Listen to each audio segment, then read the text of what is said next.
In all of my years' experience, I am really confident in saying that all teachers hold high expectation for their learners. They really want them to succeed. In fact, that's why most people got into teaching.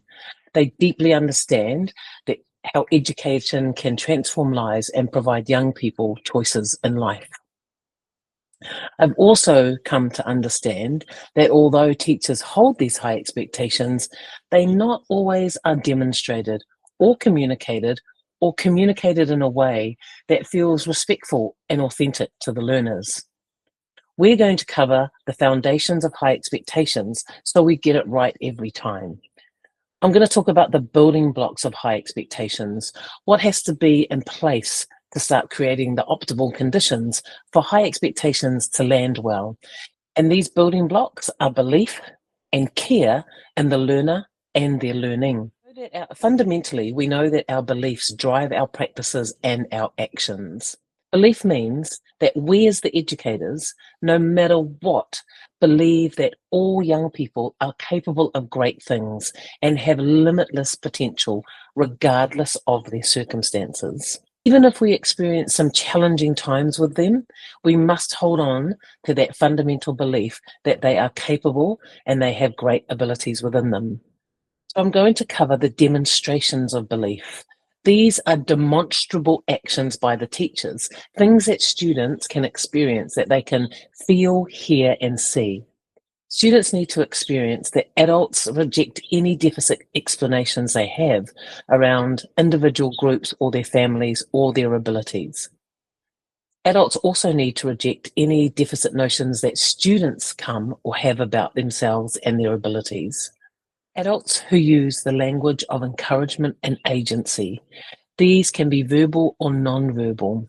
These are expressions of positive reinforcement around student behaviour, student abilities, and their efforts in learning. So what happens in this interaction is teachers are using those positive encouragement and those agency behaviours and attributing this to the learner.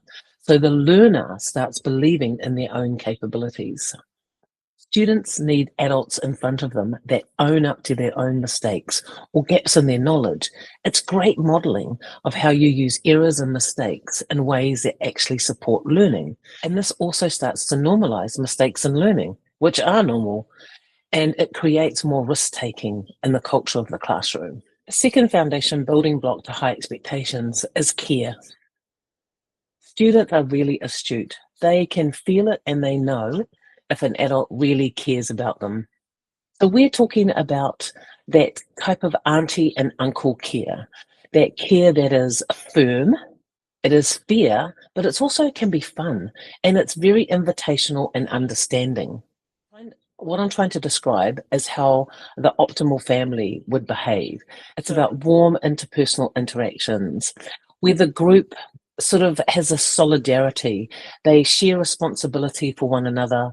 There's some, cheerful but challenging cooperations with the learning, and they take responsibility and really enjoy looking after each other's learning and the property and the materials that they use in the class. Feel respect for the environment and each other's learning. Adults who really know about their learners' language, culture, and identity.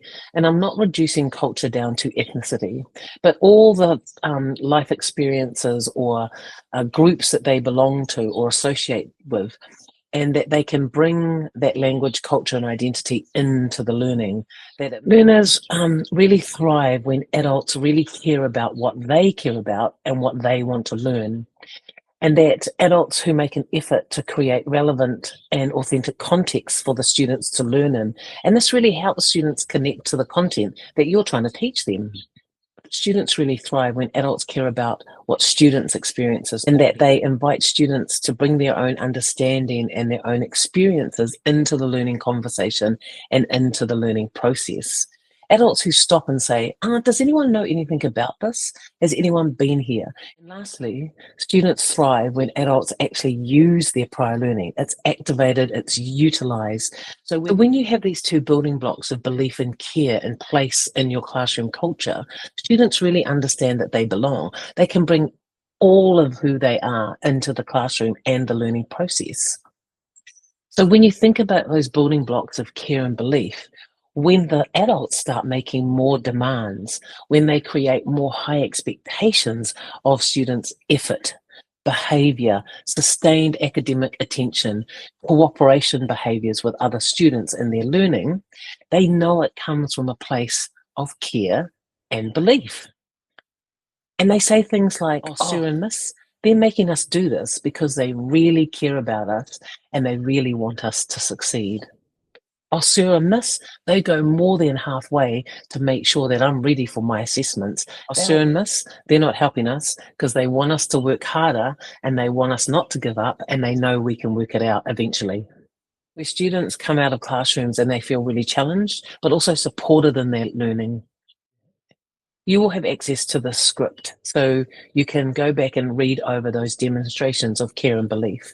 And there's going to be a reflective and sense-making activity, so you can start really understanding what those demonstrations are in your practice and where you want to make some shifts.